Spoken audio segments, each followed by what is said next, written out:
Okay, so after a game, a buddy of mine asked me about some of my bases on some of my figures, and he asked me mainly just what color paint I used, which which I wanted to do a video to answer because it was a little bit less about the paint and a little bit more about the technique. So this is kind of like the bases he was talking about right here. As you can see, it's a pretty simple gray base. It's textured. It's a really simple technique. I do a lot of different bases a lot of different ways, so it really depends on how long ago I've painted the figure, because then when I go back and paint more figures, I have to go back and base them the same way. But anyway, this particular base is done with two steps. But the first step is interesting, why I wanted to show this video, because it's more, like I said, it's more about the technique, and mainly the first step is all about this, I guess, basing goop that I use.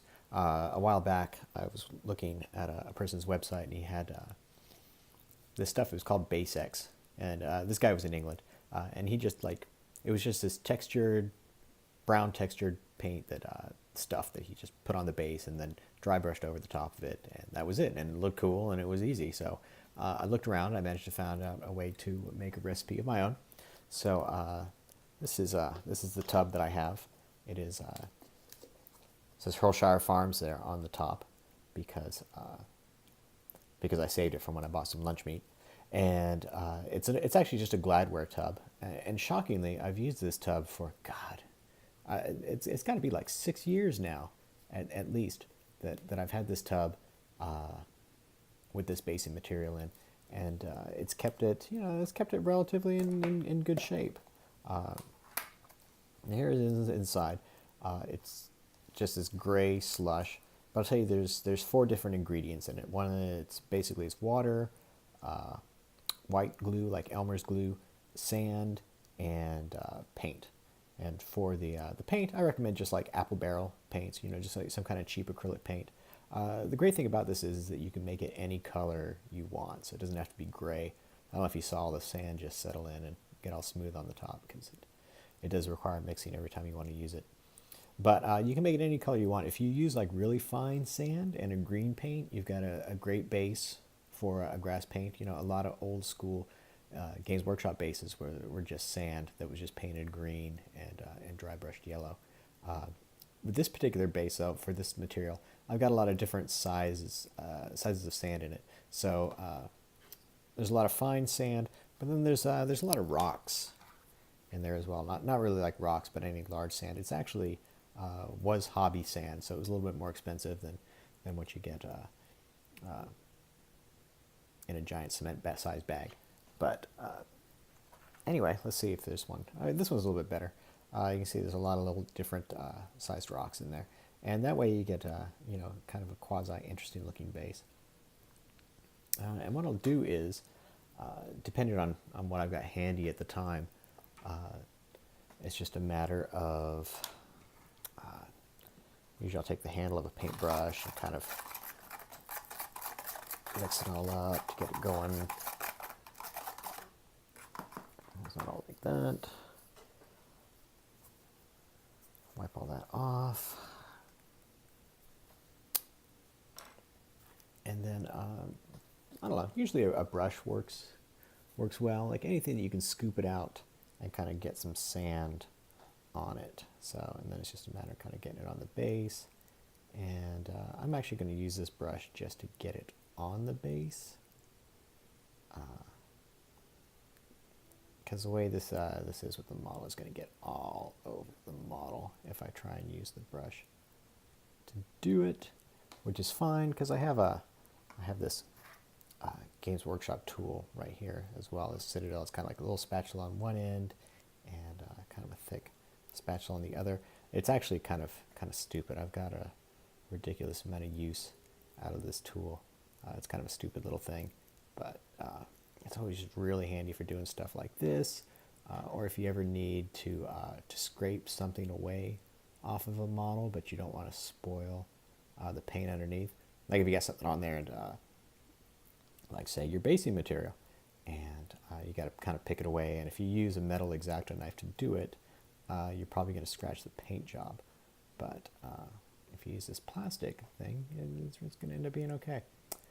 Let's see, okay. So what I'll do is I'll just kind of go around the base like this and just kind of move it around. Make sure it's filled into all the spots like that. Sometimes if you're around the model itself, you just kind of touch it in a little bit. You can dip it in there because there's paint in there as well. But anyway, yeah, because you're using paint and there's Elmer's glue, it's going to set really nicely and give you a really solid base. I'm going to try and move this rock around, get it around there, get these rocks around here. Like again, if you've got different sizes in the sand, then you're going to get, you know, their base is going to end up being kind of interesting. You got some material on the side here. It's not that big of a deal. You can just scrape it off with your finger after it sets. So anyway, yeah, I got all this material all the way around the base. I'm going to let it go right here, just leave it to dry. And then for the second step, I have a figure that I already started with, and I already have the basing material on it. So that's dried around there with the texture. Yeah, I didn't do that good of a job, mainly because there was some other material on there that is mixed in there, so it's kind of dark around the figure. But we'll go ahead and do it anyway and see how it lightens up. For the touch-up, I'm just going to use this this old Citadel Fortress guy. They don't even make this color anymore. Assuming they've got some other kind of light gray color. But you know, pretty much any gray that you've got handy, you can use to do that highlight on there. And whatever kind of like really crappy old brush you have. Again, this is an old Citadel brush. If you want to see how crap Citadel brushes end up being, this is their small dry brush. It's a really great brush when you buy it new. It's a really nice size, really nice shape. Same as like that first brush I had. It was the medium layer brush. Really nice shape, just a great shape, but it is just not going to last you. So I put a little bit of paint on the brush and just wiped it off on a paper towel, and then it's just a matter of just doing a little bit of dry brushing. I guess that looks kind of interesting around the base. You know, I'm not going to do anything else around it. Like I said, where there was this other dark material, it was actually the wood stain that hadn't set yet, and I just kind of painted over the top of it with the base material. So I'm just going to kind of go around there. Oops, not really in focus there. But anyway, let's go back, fill that in right there. You know, the texture is not going to be so far off from the textured paints that that Citadel sells. You know, like the Astrogranite and Astrogranite Debris and the likes. You get a pretty similar texture to it, but obviously a lot less expensive. It's going to go a lot longer. You're getting a lot more mileage out of it. So anyway, yeah. So that's pretty much all there is to it. This one came out a little bit lighter. I think maybe I used a blue-gray on those first bases that I showed y'all. And now I'm kind of using a lighter gray. But, you know, it kind of comes out pretty comparable in the end. So, yeah, that's it. The next thing I'll do is I'll just go ahead and, you know, use some black gesso and trim up the base sides. And then hit this model with some Testors Dull Coat.